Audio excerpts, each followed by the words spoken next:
تو حضرت جی ان کے میل ملاپ جو ہے اور اس کا کیا سلسلہ ہے کہ کیونکہ یہاں پر امریکہ سے میں کال کر رہا ہوں، یہاں پہ حضرات جو ہیں وہ اپنے گھروں میں ان کو بلا بھی لیتے ہیں، کاروبار بھی کر لیتے ہیں، اور کچھ مسلمان بھٹکے ہوئے لوگ یہ بھی کہتے ہیں کہ ہمارے گدی نشینوں کے جو ہیں وہ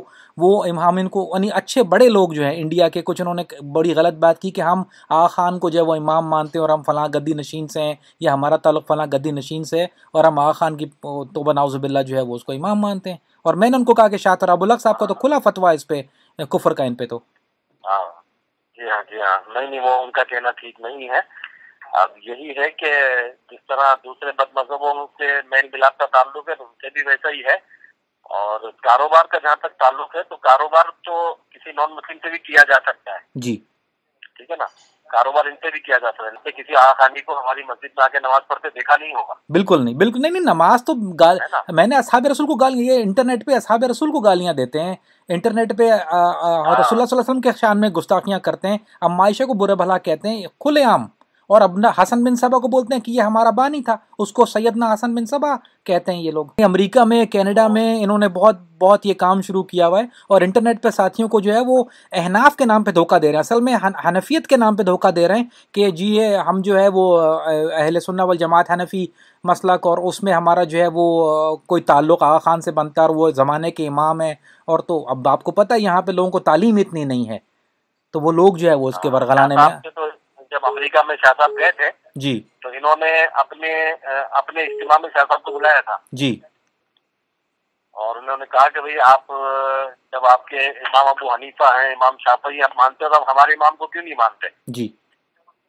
تو شاہ صاحب نے کہا تھا بھئی امام ابو حنیفہ اور ان کی تو تعلیمات ہیں، ان کی تو کتابیں ہیں ان کی شاگردوں کی، آپ بتائیے آپ کے امام کی کیا تعلیمات ہیں؟ ماشاء اللہ، تو ان کے پاس کوئی کتاب نہیں اس کی۔ سبحان شاہ صاحب نے کہا آپ کسی کو امام ماننے کے لیے ہم جانیں گے تو صحیح نا وہ ان کی کیا تعلیمات ہیں، بے شک، تو ان کے پاس کچھ نہیں چاہیے، ٹھیک ہے نا۔ تو یہ آپ کو سمجھنے کی حد تک تو یہی ہے کہ بھئی یہ بد مذہب ہیں، ان سے تعلق نہیں رکھنا چاہیے۔ جزاکم اللہ خیر۔ نہیں بس میرا یہ تھا بھام دور ہو جائے اور آپ سے بات ہو جائے، کیونکہ یہ لوگ جب احناف کا نام دے رہے تھے اور گدی نشینوں کے نام لیے اور پھر شیوخ کے نام لیے اور پھر وہ دلی کے کچھ حضرات کے نام لیے، تو میرا دل میں تھوڑا سا ہے کہ میں پھر بھی جو سورس ہے، جو کہ آپ حضرات ماشاءاللہ سب سے اچھی سورس ہیں اس وقت اہل سنہ .net کے حوالے سے آپ کا جو کام ہے، تو میں نے کہا کیونکہ میں نے پہلے بھی شاہ صاحب کے بیان بھی آپ کے حوالے سے سنے ہوئے میں نے، تو میں نے کہا میں آپ سے وضاحت انشاءاللہ اور سوال بھی کر لوں، تشفی ہو جائے گی انشاءاللہ، اور ساتھیوں کو پیغام پہنچا بھی دوں گا تو اس سے بہت فائدہ ہوگا انشاءاللہ۔ ٹھیک بہتر، جزاکم اللہ خیر، السلام علیکم و رحمۃ اللہ وبرکاتہ۔ السلام علیکم۔ السلام۔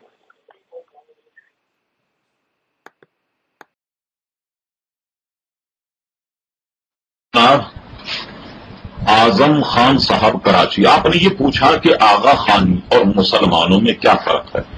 دیکھیے آغا خانی جو اپنے آپ کو آغا خانی کہلاتے ہیں، اپنے موجودہ آغا خان کے بارے میں یہ عقیدہ رکھتے ہیں کہ معاذ اللہ تبارک و تعالیٰ ان کی ذات میں گھسا ہوا ہے، علول کیے ہوئے، اور آپ جانتے ہیں کہ مسلمانوں کا عقیدہ ہے کہ اللہ تبارک و تعالیٰ کی عظمت اور شان کہ وہ کسی کی ذات میں گھسنے سے مبرہ اور منزہ ہے، وہ تو اپنے علم و قدرت سے پوری کائنات میں شاہد اور موجود ہے۔